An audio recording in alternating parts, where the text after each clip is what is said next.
What is going on, everyone? Give me 1 second here. There we go. There's my beer cracked open. How is everybody doing? If you are watching on YouTube or Facebook, please feel free to comment. Let me know where you're listening or watching from. Feel free to reshare. It doesn't cost you anything. If this is your first time watching us on the live, don't worry. I'm kind of new at this too. But welcome to the real life. This is part of the Bass Kayak and Beers Kayak Fishing Podcast. We have two shows a week. One of them is the real life, which is what you're watching. We do a live shows mostly on Thursdays, and then the episode goes live on our MP3 podcast. That will be Amazon Music, Spotify, anywhere you listen to your podcast. We're there. We're playing. We're playing on all major podcast platforms. If you're if you're listening and your streaming service, like it's Spotify or Apple Podcast, has a rating system, would really appreciate it if you would leave us your reviews, your 5-star. It really does help with the growth of the podcast. So we really do appreciate it. I got a couple of people. The Jabber Hammer. Remember when I was on here bringing down Armando's viewers? Now you were bringing all that sexiness, Jabber Hammer, and I appreciate it. Also, we got, crushing it, my man, Jabber Hammer. Go follow Bass and Brews with the Jabber Hammer and Swamp Rat Fishing. Couple of things to also mention. It's on the comment section, both on the Facebook and on my YouTube channel, the Rowans Heroes Benefit Tournament. For those that don't know, Jeff Malott, founder or co-founder of Kayak Bass Nation, also co-host of Kayak Bass Nation, his baby granddaughter, 6-month-old, was diagnosed with neuroblastoma, rare form of pediatric cancer. She did get a good diagnosis the last time they checked it from the update Jeff Malott put on his social media, but she is in the fight of her life. Ryan Lambert is running a benefit tournament on Tourney X. The link is right there, whether you're watching on YouTube or Facebook. If you get a chance, please sign up. It's $30 to sign up. You can also add a few more dollars if you want. It doesn't matter if you're fishing kayak, pan fishing, kayak fishing, boat fishing. It doesn't matter. It's really not about winning. You can show off the catches that you've gotten, but really it's just to help out. There is a raffle prizes. And by the way, shout out to my sponsor, Douglas Rod. They are adding a Douglas LRS rod to the raffle. So regardless if you caught 20 fish, if you caught the biggest fish, or if you only caught no fish at all, you can, by entering into the tournament, you are automatically in the raffle. And that's where all the prizes are going to be. I think they'll give out like a trophy or a championship belt to the winner of the tournament itself, but mostly all the prizes are going to come out of the raffle. So, don't feel like you're late in the game to show up. Don't feel like you're not going to win. Think about helping Rowan, 6-month-old little girl who's battling a rare form of cancer. She's a battle of her life. And again, go check it out. The link is right there on Facebook and our YouTube if you're watching. If you're listening on MP3, go under Tourney X and look for Rowan's Heroes Benefit Tournament, and you can sign up there. I got a great episode for you today. I got Daren Wendell. Just by talking to him on the pre-recording, I'm super excited. I didn't realize that me and Daren have so much in common as far as why we got started in kayak fishing, why we got started in doing social media and podcasts and live shows. So I'm really excited about it. I also got something that I'm going to start doing since the podcast is called Bass, Kayak, and Beers. I got this new beer, and keep in mind, I do this for you, ladies and gentlemen that are out there. I don't generally look for weird type of beers, but I figured I'd start looking for some kind of like out of the box beers, not your typical mainstream beers, and try them out on the live show. This week, I got the Feisty Foggy. This is bear with me, German chocolate cake porter with coconut and vanilla. I'm going to give it the first sip and see what I think. If you like milk stout beers, I think you might like this beer. And this is by Siren Rock Brewing Company, the Feisty Foggy. I don't know why, but for winter, I love stout beers. Those like Guinness style beers, I love them. Summer, give me a lager, give me a pilsner, give me something else. But for winter, for cold weather, that's what I love drinking. So yeah, Siren Rock Brewing Company, not a bad. It does really have that kind of dessert style. Really does have that chocolate and coconut flavor in it. But maybe it's not your thing. But if it is, go check it out. Anyways, enough of that. Let's bring our next guest, Daren Wendell. Daren, how you doing, man? Dude, doing good. Now, here's the thing. I've tried to like beers my entire life. I cannot acquire that taste, so I am bringing the margarita to the show. Is that all right? No Am I shame in your game, my accepted? friend. All No right. shame in your game. All right. I didn't know if you were gonna kick me off. This has been a short show. No, man. You know, it's funny because when I do a lot of the interviews that I do on the podcast, I do, and I purposely look for people that may have a good life story to share and how they got into kayak fishing. A lot of it, and I'm sure my listeners are tired of mentioning this, but I bring a lot of like people that suffer from PTSD from serving in the military, and a lot of them, for their, for what they live, they avoid alcohol. So I always be respectful of that. And if I For have sure. somebody on the show that I know that says, "Hey, I don't drink alcohol," we'll lay off the subject. I may not even bring a beer on the podcast. Hey, there you go. Respect. But yeah, mad respect to everyone that's served and is putting in a good fight, and that goes for everyone out there. It's a great day when you're in this side of the dirt for sure. Mm-hmm. Daren, let's talk about you and how you got into kayak fishing and all this whole mess of doing social media. But first of all, before that, I want to ask you what you do for a living, because you were talking about that, and I want you to plug that in because I think that's important, and I think more people uh, benefit from what you do. So go ahead and let's talk. Let's start with that. What do you Yeah. do for a living? Yeah, oh my gosh, I love asking this question as well. It's like, what do you do outside of kayak fish? And I think it's always fascinating to find that out. And I have a unique position. Most people don't have these type of roles, but I am a professional fundraiser. So they call me a major gift officer. I work for a ministry called Prison Fellowship. And so we serve men, women, and children impacted by crime and incarceration all across the country. And so I've been a fundraiser for about 15 years. So I've been doing it for a long time, and the Ministry of Prison Fellowship is just so incredibly important. So it's fun. That's awesome, man, and I'm sure it is something that not just your job, but something that brings you joy, knowing that you're helping out people that may need the help. So props to you for that. Now, how do you got now into kayak fishing? Because you and I have a lot in common in the sense of when we both kind of started kayak fishing was around the same time, 2018, Yep. and kind of the evolution of how we moved from kayak fishing to actually putting out content Yeah. and doing podcasts and all that. What got you first of all into kayak fishing? Yeah, you know what? Kayak fishing was one of those things like everybody else. They're sitting there in the bank and they're fishing the same spot that everybody else has to fish, right? And you can only, between 20 yards, and you're just thinking, and you look over to your right, you're like, if I can only fish over there, over there, over there, over there, as they're kind of scanning the lake or pond that they're on. And so I was like, you know what? For just a little bit of money, you can get yourself into a, not even a fishing kayak, a recreational kayak that you can fish out of, and it changes the game. And so that's what it was for me, first getting the fishing kayak. And why I started the YouTube portion of it.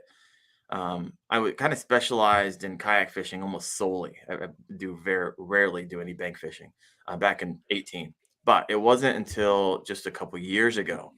I was in between jobs and I've been grinding for nonprofits and I loved it. I don't regret that time of my life for about 2 decades.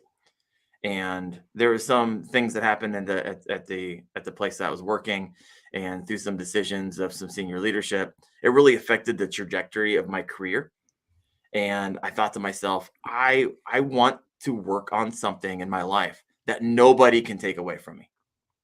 Right? Nobody else's decision can determine what happens with window fishing without my say so. I'm the Mhm. boss. And so that's why I started window fishing and kind of specializing around kayak fishing. And it was one of the things at first, it was just for fun. Like, okay, I used to hate content creation and videos trying to tell me anything, which is the most ironic thing now in my life because I'm all about it. Yeah. Um, but it first started out with, hey, let's kind of see where this goes. And then I really started getting into it. And my wife and I started having discussions about how much money I was spending on it. I know that all too well. So I was like, all right, if I can monetize the channel, and for those of you who are thinking about getting into a YouTube channel, to monetize it, you need 4,000 watch hours and 1,000 subscribers within the last year. And so I met that, and I was like, oh, sweet. That's great. So now I can like cover the cost of my addiction of kayak fishing with some money to supplement it through ads and affiliate marketing and so forth.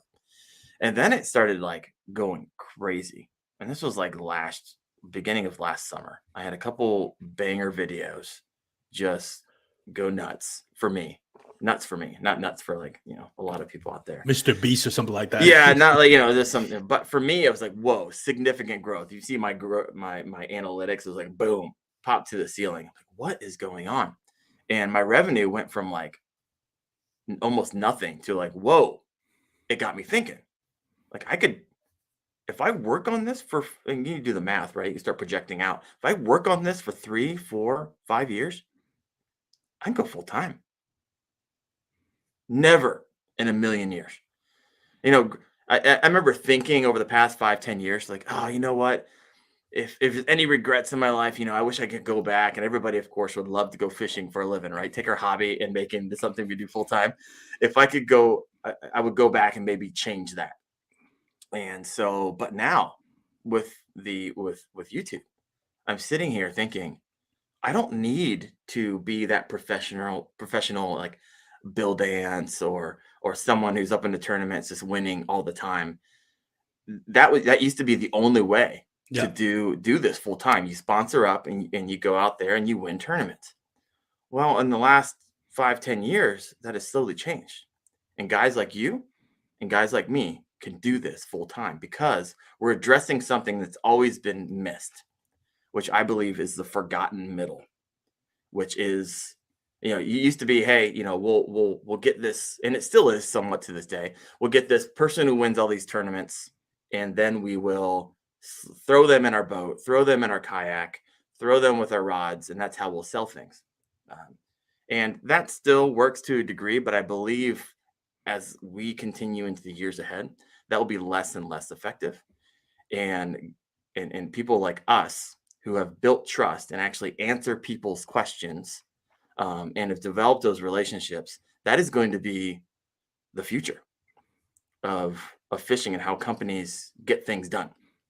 Mm-hmm. And so that is where I'm at. And so my whole channel is kind of wrapped around this idea of kayak fishing for the weekend warrior, for guys and girls out there who just like me, because I am literally just taking people through my experience, right? Every video that you see is something that I thought of, I know a little bit about, go and take a deep dive on the research, compile a video, script it out, and then put something together that I love. And hopefully it's helpful for those who follow the channel. And so it's been a absolutely wild ride. Yeah, and congratulations on what you built. One of the things that, and I mentioned to you this on the pre-recording, like your channel came up on my feed on Facebook, and I was like, oh, I wonder why I never. All right. I pride myself in kind of like knowing who's involved in kayak fishing and all that, because I've been doing the podcast for almost 3 years now, and I was like, I never heard of Wendell Fishing. Turns out you were just doing the podcast. Now I've had seen your videos and liked and some of your videos you did in the past. I didn't know you actually were doing, you not transitioned, but added the podcast and the live streaming to your repertoire of social media things that you were doing. But one of the things that I really appreciate about what you do is you don't go for the clickbaits, which is something that I'm, it's kind of pet peeve of mine. I don't like it when people go clickbait crazy, and I understand there's a balance. You want to headline something that people interest. You want to catch people's eye. You want to be different than anybody else. But that's very different from doing something that's detrimental to the kayak fishing community or other people. And by that, I mean, going out there and fishing areas where you're not supposed to fish, Right. trespassing, and then looking for that uh headline, oh, Karen, yelled at me, whatever. It's like, and you look at the video, it's like, yeah, because you're in their backyard, Yeah, you and baited them, right? yeah, you baited into them, and then you ruin somebody's day, just so you can get videos and likes. That I I I see that, and I constantly put, I'm not following this channel. Please don't recommend this channel, because you have those options on like all social media. You can say don't recommend this channel. So I guess I'm an old guy about that. If I want to see content, bring me valuable content. And one of the things that I really appreciate about you, it's entertaining. You have a great personality. It shows through on your videos, but at the same time, it's educational. Like there's a lot of things, a lot of public service announcement for people that are new to kayak fishing. And that's something that it generally comes across like you love this.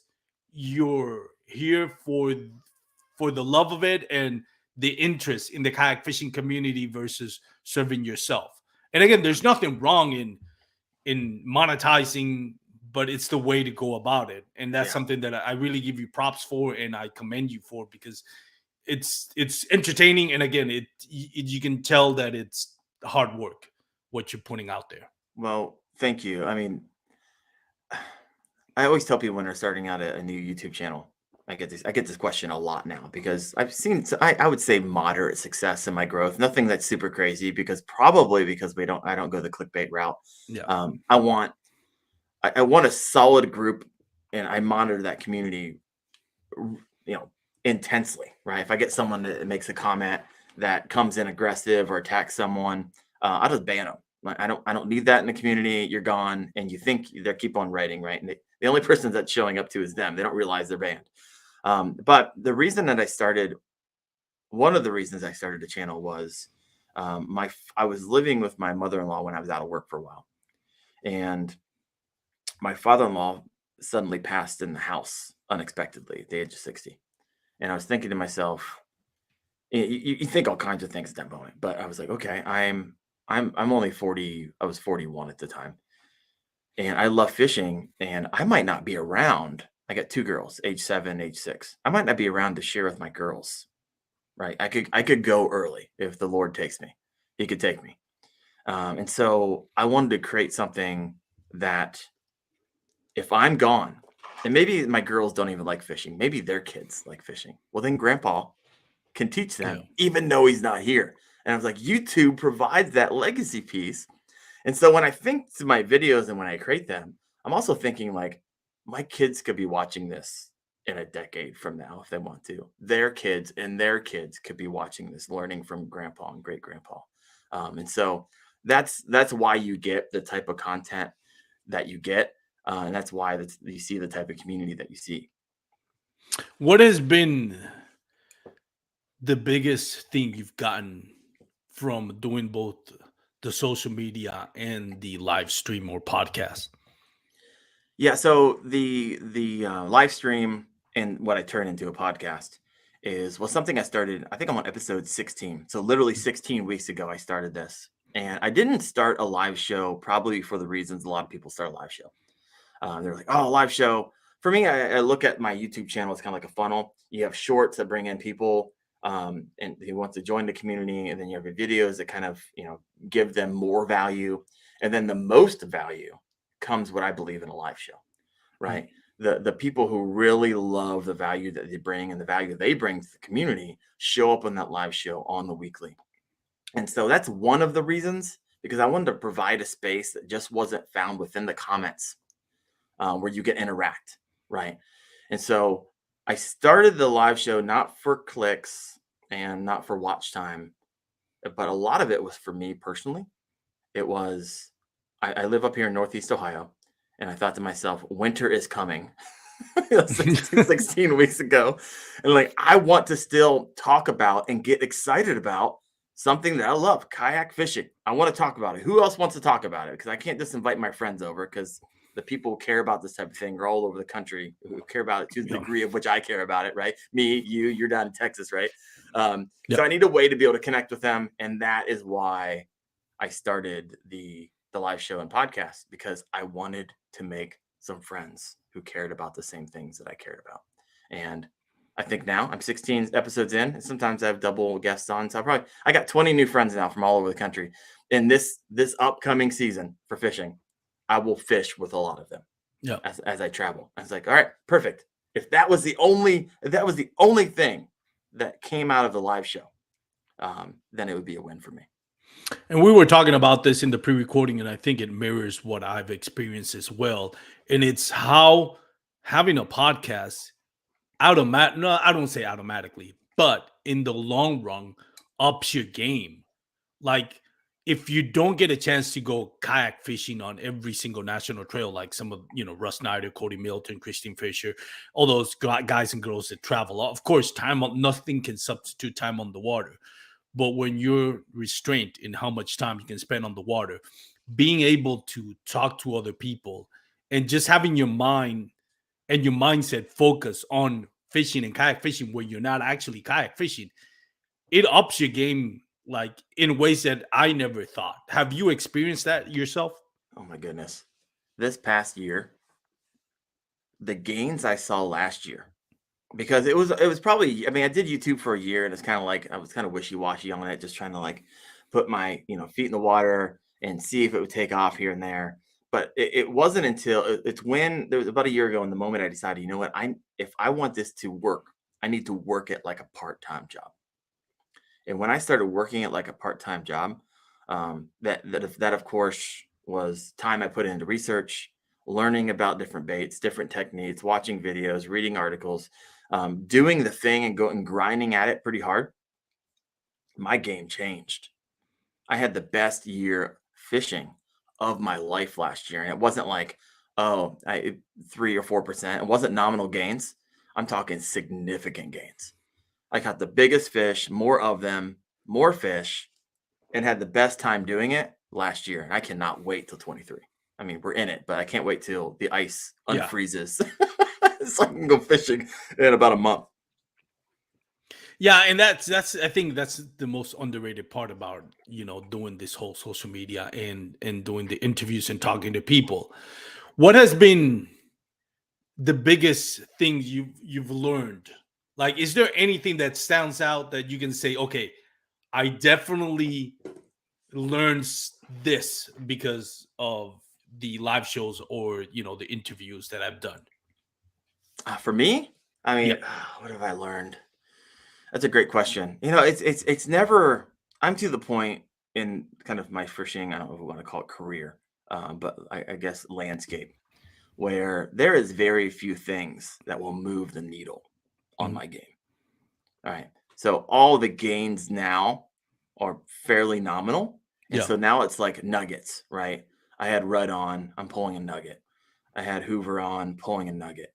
Creek fishing, John, so I'm just right now I'm just pulling nuggets of truth that I will implement here in the upcoming year. And I guarantee you, those gains from the amalgamation of all of those nuggets will move the needle. Probably not as much as last year, just because there's a lot I didn't know last year and a lot I figured out. Yeah. But so now I believe they're incremental gains, right? And so I need to move away from a lot of my confidence baits that I'm using and confidence lures, because I'm confident in those, and I'm confident in the type of fish and the size of fish and the amount of fish I can catch with them. And so typically what I do on my fishing kayak is I have six rods. I carry 6 rods with me. 3 are going to be usually chatterbait or bladed jig of some sort. It's gonna be a Ned rig that keels up here in Northeast Ohio. And then my favorite, which people get on me all the time, I love the wacky rig. I destroy with it. It catches a lot of fish and big fish for me. And so I always have those 3. And then my other 3 are typically I'm just testing out, right? I have a pile of things here. I got the dark sleeper right here from Mega Bass. It's a 1/4 ounce, 2.5 inches. I'm looking forward to goofing around with this guy. I got a smorgasbord of different types of chatterbaits. I got the micro. I'm going to try out on my spinning tackle to try that out here. I think that will slay. I'm just trying. What else I got here? Oh yeah, I'm going to try out this bad boy. This thing's huge. Speed Boss. Oh So I my god. saw Yeah. that. I know. So I'm like, okay, I can probably Texas rig that bad boy, and it'll slay as well. So I always have three that I'm not confident with that I've done the research on, and I need to learn it, right? Because it might be better than my top three, and if it is, it will take its place. Yeah. And eventually, I'll have six that I'm just absolutely killing on, or I'm just moving in and out because of the season or what particular type of fishing I'm doing. So to answer your question, incremental gains is what I'm learning from that outside of the friendship of fellow content creators that understand that side, which is really important to me. So we were talking a little about this, Armando, is the like in order to be, a content creator. I mean, to be a content creator, you watch the movies, and at the end of the movie, it's like, oh, the person who got the coffee, and the person that did this, and the person that did that. Well, on a content creator, it's you for every single one of those, Yeah. right? 15 minutes, everything is you. So, and in YouTube, the crazy thing is, 6, 7, I would even say 4 or 5 years ago, people grew quickly because it wasn't saturated as Yeah. today. You could just basically write anything you want. Didn't have to really worry about the tags because there wasn't 15 other videos about it. That has changed. That landscape has changed, and you have to know what you're doing. You got to be strategic because it rarely happens now where you just post something, you go viral, and then people go full time in the matter of a couple months. You have to grind for years. Not only have to be good at that, right? You actually have to be a good fisherman, right? So you have to have the time to get out on the water. You also got to be a really great researcher. Yep. Because nobody knows all the information they're spitting out in the video just off the top of their head unless they've been doing it for a decade, right? They're all doing research. Yeah. They might know a little bit, but they're out there watching the videos, reading the articles, forming it into their own kind of style and flavor, and putting it in the video. And so you got to be good at a lot to be successful on YouTube nowadays. It's crazy. Yeah, it is. And one of the things that I think a lot of people take for granted, when you start doing it, and I've struggled with this. I'm not this huge social media. I only got like 114, I think, subscribers on the YouTube channel, and I've a handful of actually fishing videos. I think only like 3. And What's one going thing, on? yeah, well, one thing that I do notice, and it's, you don't realize it until you start doing it. You see a lot of like tournament anglers, very successful. Russ Snyder, Cody Milton, Guillermo Gonzalez, uh, list goes on and on. You know, they are not proficient at social media. There's a reason for that. Christine Fisher, I think it's the outliner, because what she does is she records all her tournaments and then she posts it on social media, and it's not edited. And you kind of, as a viewer, you understand it. You're not watching a John B video where there's a lot of cool editing, B rolls, blah blah blah. You're watching because you want to learn what she knows of that. And a lot of people, it's like, oh, I got a tournament on that lake next month. Let me go watch Christian Fisher's video, because and she brings value to that. Her value is not in doing this epic, edited and video, like, again, like John B and some of those great content creators. It's more like, this is me fishing, and the value is you're gonna see how I catch him, what I did in that particular lake. Tournament anglers are great at tournament fishing because they don't get to be burdened in putting videos, editing it, and putting them out there. Because that's the thing. You fish for 8 hours to get a few bites, and then you have to edit it, and that's another God knows how many hours. Gosh. And guess what? And another thing is, like, I was talking to somebody that really helps out with content creators. Mm-hmm. Shout out to Charlie Wells from Digital Wells. You can follow him on Instagram. He helps out other content creators. And one of the things we were talking about is, like, if you're going to record a video, you got to go to a place where you got to catch him. Well, what's going to happen to you in your fishing experience is you're going to plateau. Because all of a sudden you're going to all these spots that you're going to catch him, so you can put out a great video. But what are you learning? Because if you know that lake, it's just, a lot of these guys, and I'm not throwing shade at anybody. I respect what they're doing. If this is their job, putting content for companies that sponsor them, they have to make sure they catch fish. Right. And they have to know where to go, where they're going to catch them. They have to know how they're going to catch them. Because otherwise, it's an 8-hour day that they, or God knows how long, that they wasted the resources on and have nothing to show for it. Yeah. So what happens is you don't get to practice for tournaments. You don't get to practice on your game. You don't get to practice on new lures because you need to put out a video with this particular lure because this is the company that you're sponsoring with. And that's something that I think a lot of people that are planning to get into this need to know right off the bat. Because there's two things. If you just want to make money out of it, and there's nothing wrong with it, if you just want to do this because you want to make a living out of it, that's fine. But if you want to grow, if you want to get better at it, and every content creator that I've talked to says the same thing. The more you get involved in fishing, in creating content, the less you actually get to fish, which is ironic. It is. And I think you're spot on. I mean, I found that tension as well, especially at the end of last year. A lot of times I get up before work and go out to a local lake just to shoot a video. And I'm sitting there on beautiful water with a little ripple, just thinking to myself what I would do right now to not have to get this video out and be fishing right there. But you can't. You got to spend an hour of it, and there's your personal best swimming by, and you don't know it. And so I hear you there. Something that I'm trying to figure out is I'm to the point now. I think I got 14.4 subs. Watch time is it's better than what the sub count looks like. But I don't have any sponsors, and except for one from my live show, US River Maps. And he provides value there, which I love. But I don't have any sponsors like on my channel. By now, most people have already sponsored up. I can't tell you how many people have written me. But I want to what I call kind of extend the free line as much as I possibly can, especially if I don't need it. Because I have a job right now that I like, a career. And I'll probably end up doing it for a couple more years until maybe, if the Lord's favor falls upon me, I can go full time. And so right now I don't need to. My primary isn't I need to go find a sponsor because I need to get paid, right? I can be my own sponsor.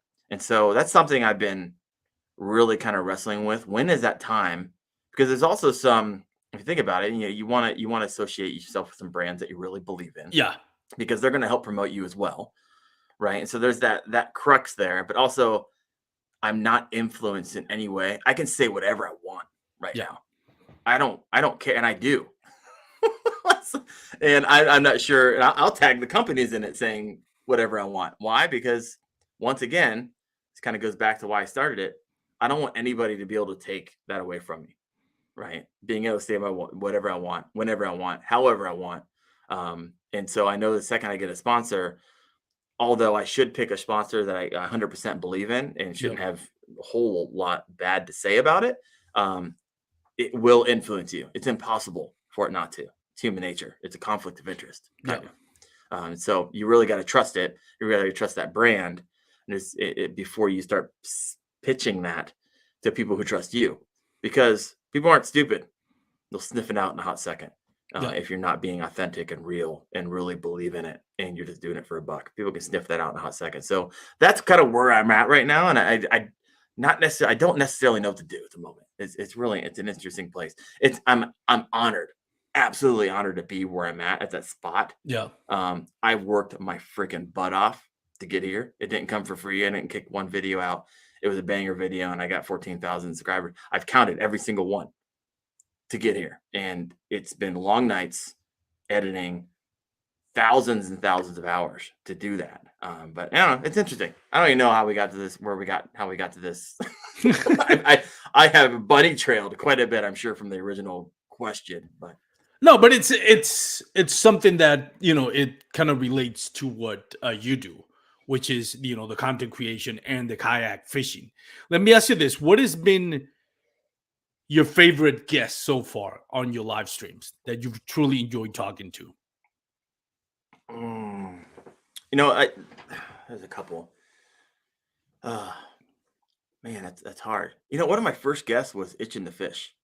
I mean, probably not many other people probably seen his videos. He kind of does it whenever he can. He's out in Arkansas. I just had a good time, and maybe because it was my first live show, that maybe a little bit nervous how it was all going to play out. But he just made it so easy, and so I appreciate him for that. It's one of those guys you're like, oh man, if I could co-host a show with, I'd have a ton of fun with Itchin' the Fish to do that.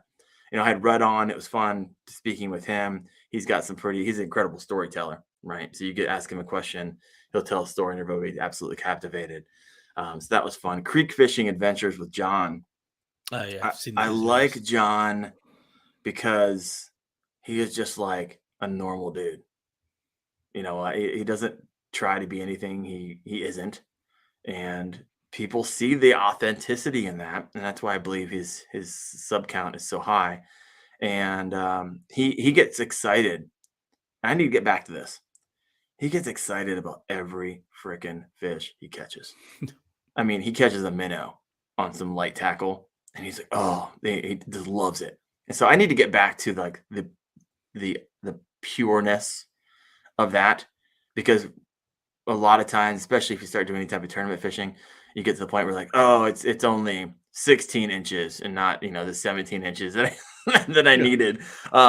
It's you can't lose that, or the second you lose that, in my opinion, it becomes a job, right? yeah, And I don't think it's not something I ever want it to be, is a job. I still need to have that unadulterated joy of catching a fish, no matter the size, because it's fun. It's just a ton of fun. And so those are a few that come to mind. Um, and I'm actually super surprised how easy it's been getting people to come on the show. Because I was kind of new. I'm episode 16, and I got John from Creek Fishing Adventures pulling 125,000 subscribers. He's like, "Oh yeah, I'll hop on with you." Um, and Chad Hoover, coming on. I got some people coming down the pipeline that I'm pretty excited about. You mentioned Jeff Mott; he was on a couple yeah, weeks ago. So it's been fun to kind of rub shoulders with some people that you've watched videos of yeah. for years. You're like, oh, they've agreed to come on and answer my questions. This is good. This is awesome.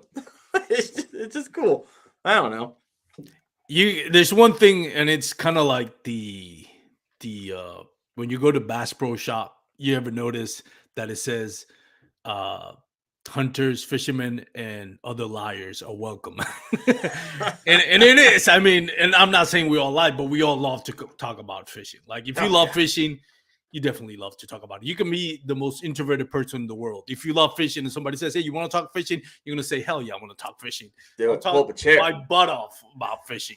So it's no surprise. Like you at first, I was like, "Oh, I'm surprised I can get these people," but once you realize, it's like, yeah, no, they're just guys and girls like you and me that just love to give them any chance to talk about kayak fishing, and you know, you're not gonna get us to shut up about it. Yeah. Uh, my wife can tell you that. Once I start talking about it, she'd be like, "Oh boy, here we go." Here we go. But one of the things that I think um, is is most gratifying is that connections you made with people, Hmm. knowing that, like for example, you live in Ohio, I live in Texas, and just in the pre-recording, I realized how much we got in common as far as we both kind of started kayak fishing at the same time, kind of started doing the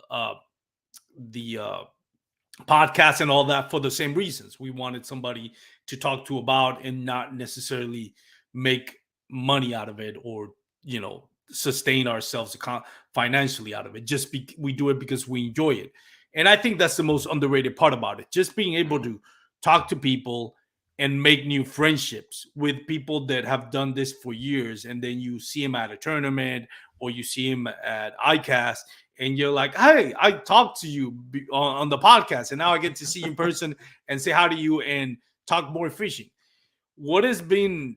Have you experienced something like that? I know it's only 16 episodes in, but who do you, of the people that have interviewed that you haven't seen in person, Yeah. who do you look forward to the most to ever, if you get a chance, fish with them or meet them in person? Oh, this is easy. This is really easy. So I feel like I've developed a friendship with fishing with Gramps, Oh yeah, JT in Indiana. He's like my neighbor, right? And so my territory, I'll likely go fishing with him because of my work territory. And after work hours, we'll go out and probably have a good time. But this is what I'm most excited about. I haven't met any of them. All 16 or 20 of them, haven't met a single one. What has kind of evolved is if anybody's heard of the Knucklehead Bass Fishing Series. Oh yeah, I was just watching Chad Hoover on this live show. Oh, there you go. So this is what I'm pumped about because I get to meet all of my, I don't know, quote, I'm not going to like fanboy crush, but a lot of people that I respect in the fish. I was just writing a comment to somebody. They're talking about Fluke Master. And I was like, if Fluke Master told me to fish a baked potato and it would catch me fish, I'd try it, right? Because I trust the dude. And so the Knucklehead Bass Fishing Tournament is, Chad called me up. He's like, hey man, I saw your videos. I wanted to call you earlier. I'm glad we're connecting. I want you to be a part of something. And what this is people like Fluke Master, Hoover, Rudd, Creek Fishing Adventures, Fishing with Gramp, and the team is actually growing as we speak, are doing 4 1-month tournaments. And these tournaments are going to take place at different times of the year, all ending no later than August. And what you can do is if you enter the tournament on Fishing Chaos and you win that month's tournament, you win a spot to be on Team Wendell or Team Hoover or Team Fluke Master. And over those 4 months, you pick up 4 team members for a total of 5. And we all traveled down to Lake Gunnersville on Veterans Day weekend, and we fished for the Hero Cup. And so Team Wendell will be fishing against the 4 winners plus Gene Jensen and Fluke Master, and against Hoover's team, against Rudd's team. And it's just going to be a party. I mean, yes, we're going to have a tournament. I don't think anybody cares who actually wins. I mean, only for bragging rights along the way. And so I'm going to see a lot of the people who've been on my show and be able to hang out with them. And that is going to be the highlight of my year. And so I'm pumped about that. Anybody out there can be a part of this. So if you're interested in joining a team or the opportunity to win a spot. And the cool thing about it, let's say you're like, okay, I'm stuck at fishing. I'm new. There's no way I'm doing that. There's no way I'm going to win. Well, if you just catch 5 fish in a period of that month, and your 5 fish limit, and they all have to be at least 12 inches, you can actually drive down to Lake Gunnersville on that Friday and fish a pre-tournament, meet everybody still, spend a weekend if you want, and you can win your a spot on the water card team where you fish against all these other teams. And so to answer your question, that is what I'm looking forward to. And I've had the majority of almost everybody except for Gene on my live show. So it's going to be a blast. Yeah, and Gene is a great guest. I've had him on the podcast when I was in Paddle and Fin. It's just joy to talk to. And one of the things that I really appreciate about Gene is like he'll give you his opinion. Like, doesn't matter what it is. He'll give you his honest opinion. And I love his honesty on it. And that I'm sure you'll have it at some point. And I'm sure you enjoy it just as much as I did. And just like you, one of the things that helped me into kayak fishing and bass fishing was watching Fluke Master videos. Oh, yeah. It was just like, okay, cool. This is how you catch them. And first bass that I caught was on a Texas rig, which I'd never heard of before until watching a Fluke Master video. And one of the things that I like about your channel is it seems like it has that Fluke Master influence where it's not just about hook sets and catching big fish. It's, again, public service announcement for kayak fishermen. It's that, hey, this is what you can do to, enjoy your kayak fishing experience to another level. And that's what I appreciate about the content that you bring. That's something that I always I'm proud of to promote on my social media and my podcast and now my live streams. Let me ask you about you now that you touched on that. What is your tournament schedule like? Like what tournaments do you favor? Do you do local trails? Do you do national trails? So interesting. Ask that question really fast. I want to go back to something you said a second ago. I will answer this question. Sure. But you mentioned the content of my channel. And what I found out really early on is my worst performing videos were me fishing. Yeah. Nobody wanted to watch me slam fish. And I was slamming some good sized fish. Nobody cared. So I was like, okay, what I needed to remember, and if you're starting off a YouTube channel thinking about it, one, start it, because I started a year later after I thought about it, and I regret that 1 year of not having it in the books. So one, as the guys over at Think Media say, punch fear in the face, hit that record button. Your first 100 are going to be your worst, and just go at it. But two, you also got to remember what YouTube is. Mhm. And this is why I believe the channel has grown the way it has. YouTube is a search engine. It's the second most popular search engine in the world, owned by the most popular search engine Google, in the yeah. world. So it's why when you search something in Google, a lot of the answers are videos on YouTube, right? That's why they own each other. And so you have to answer the questions that people are asking, and people aren't going to the largest, second largest search engine in the world and being like, I want to watch dudes catch fish. They can catch fish themselves. They just need to know a certain technique or how to do this or the safety.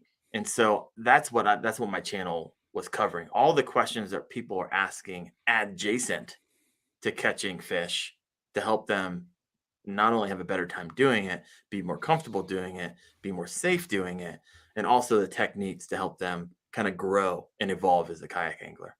And so if you remember that, I believe you'll be successful. What has been some, and you mentioned Flugmaster, but other than Flugmaster, what's been your most influential or or somebody that you like the most as far as content creation? What's been some of your favorite channels? I should have just asked that question instead of No, complicating it. it's a question I ask a lot of the people I have on my show because it's fascinating. No. And I'll be completely honest with you. I don't follow or watch on the regular anybody. And there's a reason for it. Now, I'm not saying I've never watched a video or Flukemaster video, Chad Hoover video, but I need everything Chad Hoover. I need everything Yeah. Fish Anything or anything like that. And so, and I do that because I don't want to be influenced. I want to be me. And the only way for me not to be me is I can't watch a ton of other people's videos because just naturally I'll feel like that's what other people want. Like, oh, other people must want what Gene has because he has 450,000 subscribers. And then by default, I'll bend that way in my video. And I don't want to bend that way. I just want to be me. There's no better time in history than right now to be you on YouTube, right? Because only you are going to have your flavor and say things in a way that people understand and want to hear from and trust. And so I like and I've listened to Gene's videos. I like and have listened to Chad Hoover's videos. I like and have listened to who are the guys who do all the lure reviews? Tactical Bassin. Tactical Bassin, yeah. I like those guys, but I don't like, oh, they got another video, I gotta watch it. Yeah. It's all search based. And then if I see someone I trust, I'm like, okay, I'm searching for this and they're answering it. That's the video I'm going to watch. Yeah, and that's a good point. And I think that you can apply that not just to kayak fishing, but in life general. Like you see people that just like get influenced by this person, all of a sudden they just adopt that other person's point of view, whether they agree with it or not. And that's something that I think you stunt your growth as a person. And the more you learn from other people's point of view, the more you grow as a person. And you, like you said, you apply that to kayak fishing. If you're only watching Chad Hoover or Gene Jensen, for example, which I love, if you're only exclusive watching his videos, then you're gonna grow only as far as he grows. But if you combine that with watching other videos, Greg Blanchard, or people that fish in the other side of the country that have a different style of fishing, then now you can make a complete picture and at the same time have your own personality. Because like you mentioned, it is important that you show yourself. And I struggled a lot with the podcast when I started because English, first of all, it's not my first language. And I have a heavy Latino accent from, my background as a Puerto Rican. So I was like super nervous when I started, but then you realize the limitations are mostly the ones you put on yourself. Yeah. There's really no limitation out there. If you unburden yourself of your own, what's the word I'm looking for? Of your own self-criticism, it's good to say, hey, I need to get better at this. Yeah. But it's bad when you say, I don't think I can do this. That's the difference. You can say, hey, I need to get better at this. I need to improve this. That's great. That's self-criticism. That's productive. But when you say, no, I'm not going to do that, I think I'll suck at it. Then that's where self-criticism becomes a detriment. And like you said, there's no better time to be yourself than right now. Like Right this now. is we're Right now. we're in right now a social media world that for better or worse promotes um individualism. Like, be yourself, be out there, be who you are. People are gonna enjoy watching it if you stop thinking that they're not. Yeah. It comes out, I think, in your personality once you just unburden yourselves from that. Absolutely. And that's what people want. They don't want another Gene Jensen. They can follow Gene. They want whoever you are. Yeah. And here's the prediction. I believe that content creators are the future of marketing. Oh yeah. Right. I like China and Japan and a lot of those countries have already figured this out. United States have not done that yet, in my opinion. And in the upcoming years, in the next 5 years, there will be an absolute flood of marketing dollars that will be available to guys and girls like you and like me who have built a community of people, and they will reach out to you. I've already get a lot. I don't get a lot of domestically. We're still here in the United States, like, oh, fandom and tournament anglers, and they think, that's going to be less and less. People want real, and they want relevant, and they want people that they trust and can answer their questions for you. And those are not tournament anglers, right? And professional bass fishermen. I can't reach out to Kevin Van Dam, ask him a question, and 30 minutes later get them to respond to me like you can on YouTube. Yeah. Right. And so I believe those days will slowly wane, in my opinion. And there will be an absolute ridiculous amount of money that flows into content creators. And I think we're just on the beginning of that wave. Yeah. And it is going to be overwhelming when the United States figures out the conversion rates that people on YouTube can have versus the return on investment they're getting through other marketing means. Yeah, it's coming. Oh yeah, and you can, like I said, you can look at Mr. Beast, what he charges. It's like, and you think about it, it's like, yeah, you get a Super Bowl ad commercial, you get to watch it on the Super Bowl, and that's it. You were talking about a video that it's there for, God knows, that's going to stay there in a library that people constantly going to watch and watch and watch and watch. It's not just going to like, okay, well, your contract expired. This commercial is no longer being used. No, this plugin is going to stay there for perpetuity, whatever, until YouTube ceases to exist, kind of thing. And never. Who knows who knows what else is coming. You promised you were going to ask the question, but you haven't answered it yet. I didn't. Tournaments. we went off the crazy train. I know. Right? You want to hear something funny that probably nobody knows? Yeah. I have never fished a tournament in my life. Really? Ever. Do you want to fish it? Are you interested? I'm going in to. It? Yeah. Here in May. That's when the beginning of my knucklehead bass fishing series kind of starts off. And so in May, I just ordered my catch board. It's a sweet magenta red. So I'm pumped about that. So that's gonna be showing up in the mail. I know how to do it. I've always, and maybe if you tournament fish, do you tournament fish? Yes. Yeah. And maybe you've had this, and I have a lot of guys and girls who follow me on my channel have expressed this kind of concern as well, that they're going to get that they don't want to lose the joy. And by putting a competition to it, they're afraid that they're going to stop. It's going to switch for them. And it's all going to be about winning and the next big fish. And they're going to lose the magic of fishing. And that's why they never get into it. Yeah. And so I'd love to hear your story on that. I know for me, I'm willing to take that bet, especially for the type of tournament that I'm doing with KBF and the Knucklehead Bass Fishing Series. I also like catch, photo, release kind of tournaments. And so I might delve into a couple of those starting here, probably March. So I forget what that's called within KBF. Like it's not the trail series. Yeah.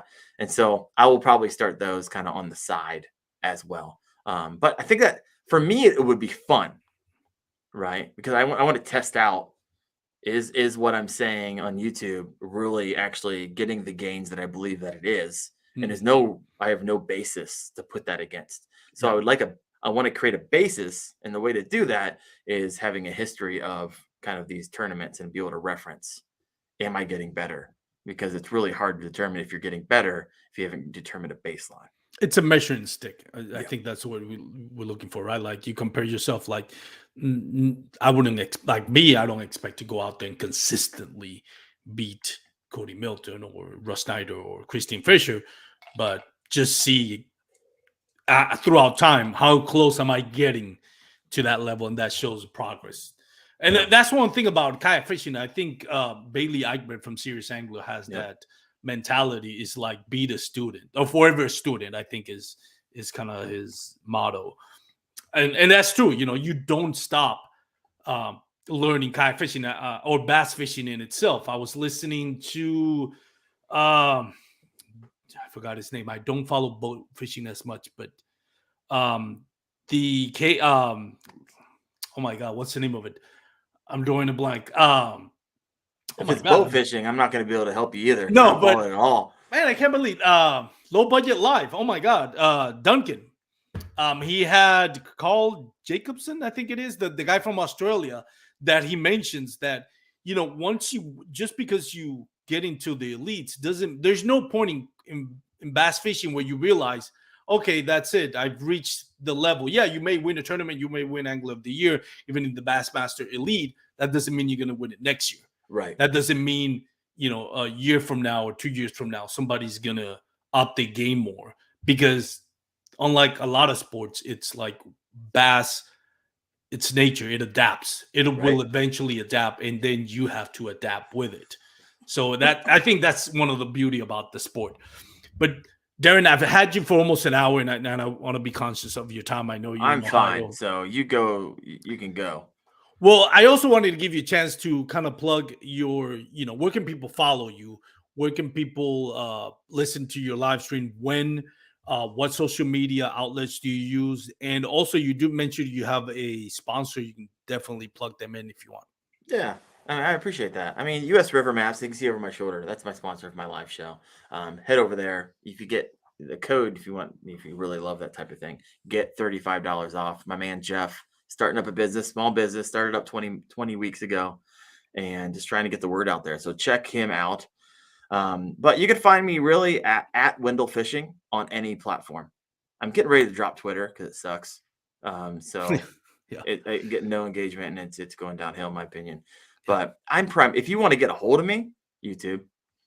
I really only do the Facebook and the Instagram and the TikTok because I've already created that content, and it's really easy just to kind of throw over there.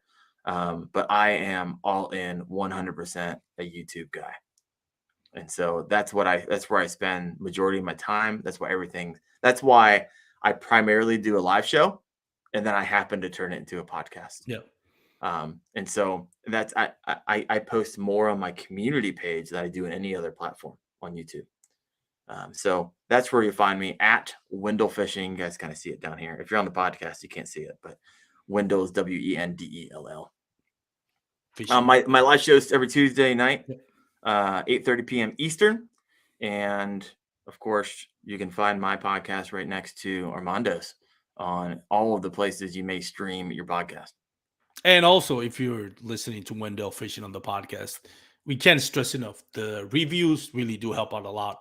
So whether it's a thumbs up or 5-star, whatever, you know, because I know different streaming services have different ranking system, but just help them out. Just help out Wendell. Yeah. I was on Apple not too long ago, and I was like, oh, you log in the back end, and some jabroni put like 1-star review. Oh yeah, you all see the rest. Yeah, all the rest are like, there's not a 2, 3, or 4. There's 1 5, and it throws off your 5. It's like, I feel like there's just like your competition out there that's going around like hitting ones. Maybe not. I hope not, because that would be. But some joker decided to do that. There's people that have no other, nothing else to do in the life. They're just being trolled. Like I don't get it. Like if that's what that's what you like doing, then for those that do that, then props to you. I've never been, if I don't like something, then hey, I don't like it, I'm not gonna watch it. Move along.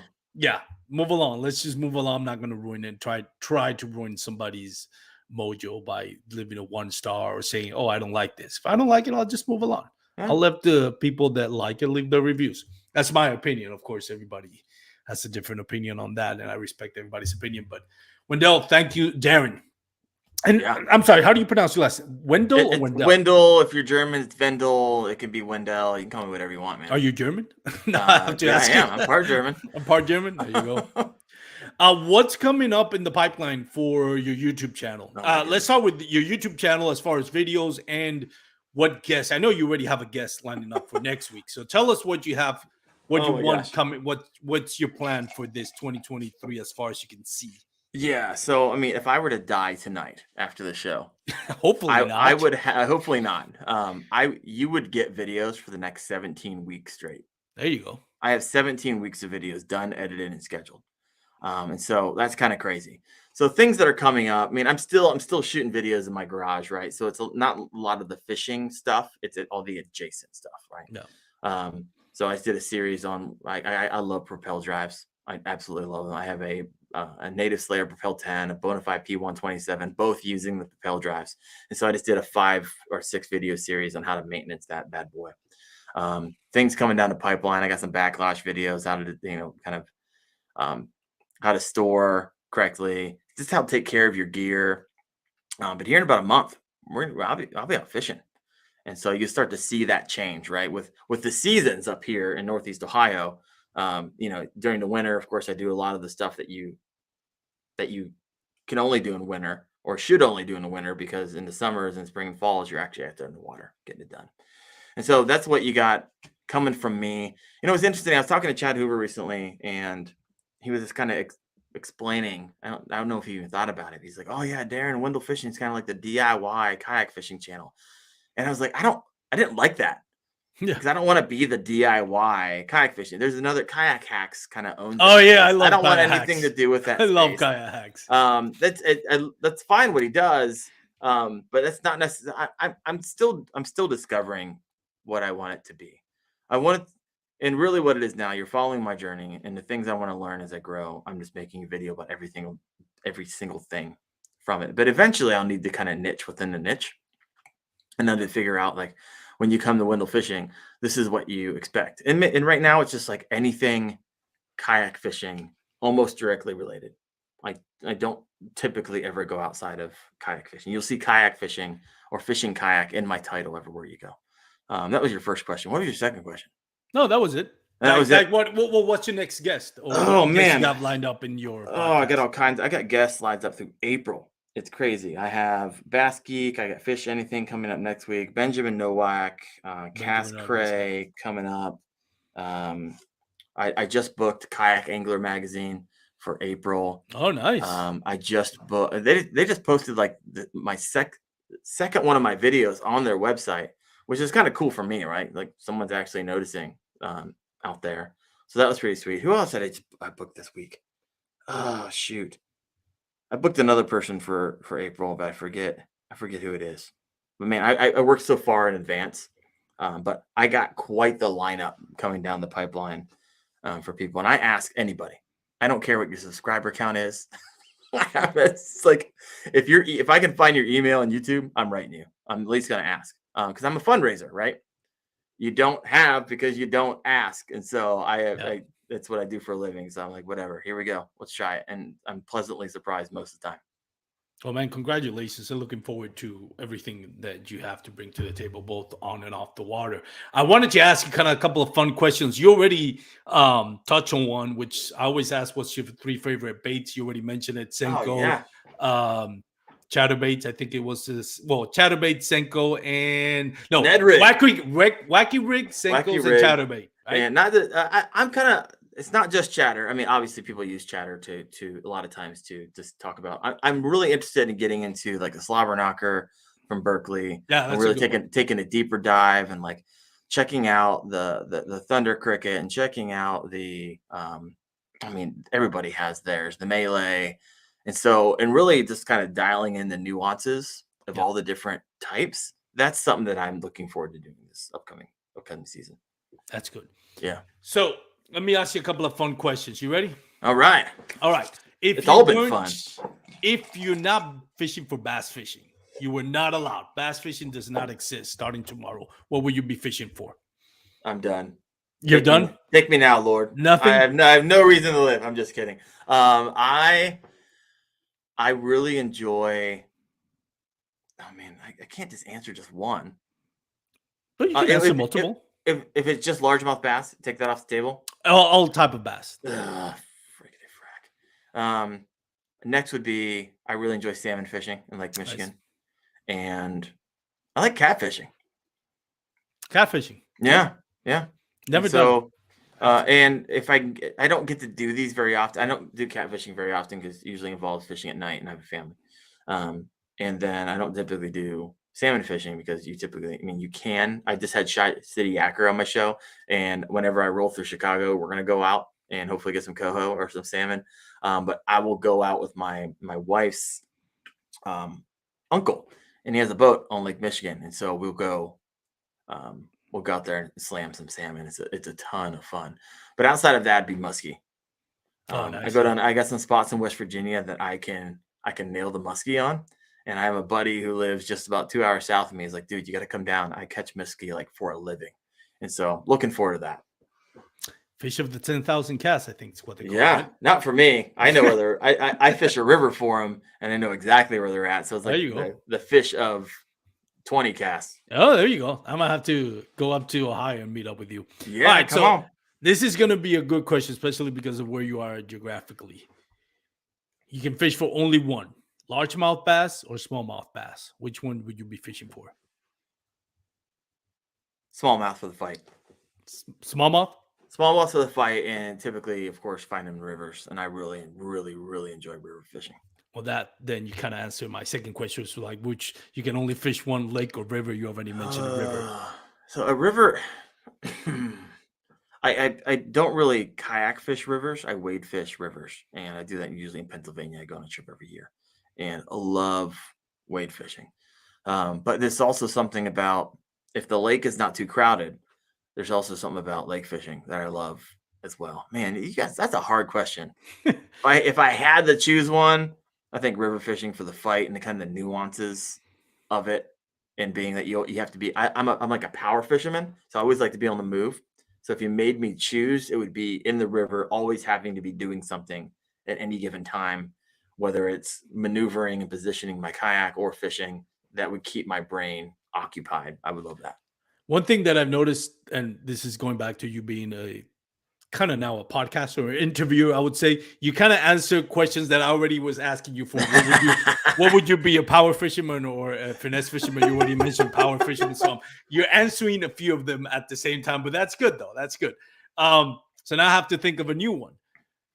All right. You mentioned you have 3 baits that you always tied on. You can only use one bait for the rest of your life. Which one would you use? It's by far the Wacky Rig Senko green pumpkin. Even though you're a power fisherman. Yeah, but I like that. When I say power fisherman, I power fish finesse baits. It sounds stupid. You're the second person that I've ever say that. One was Jake Harshman, and now you. And I for one don't understand how is it that you're a power fisherman with a finesse bait. Explain that to me. Because I'm constantly on the move, right? Okay. And so I'm moving all the time. I don't sit there and pick apart something and kind of finesse and I know we're like jumbling jargon together right now. And my definition of power fishing is probably different than the sector. But I use a finesse bait. However, I'm on the move a lot utilizing it. So I almost use it as probably not like you're supposed to, which is like a search bait. That's how I use the wacky worm. Except, when I look at a wacky worm, how I fish it is if once I throw in it lands, and of course after it sinks, if I tug 5 times, I'm done. I don't bring that to the boat. I found over the years that of course you're not going to you'll get strikes, but not many, and it's not worth it. So I'm reeling in and going out to my next concentric circles, and I'm power fishing down the way. So I probably fish it a little bit differently than most. Most people kind of sit in one spot, keep on doing it, keep on doing it. Interesting. When you asked the other gentleman what it was, what he meant by that, what did he say? I can't remember, but he just said he fishes it fast. I was like, that All right, that's totally what is it that. is. I fish it fast. Yeah. Fish it fast on the move. It's a pedal powered kayak. I'm usually I'm cruising down the bank, pounding the bank with it. But yeah, interesting. I never said that before. So interesting that you asked that. There you go. Bucket list. What's your bucket list for fishery that you've never fished before? You definitely want to fish it before you. I want to hit up Lake St. Clair.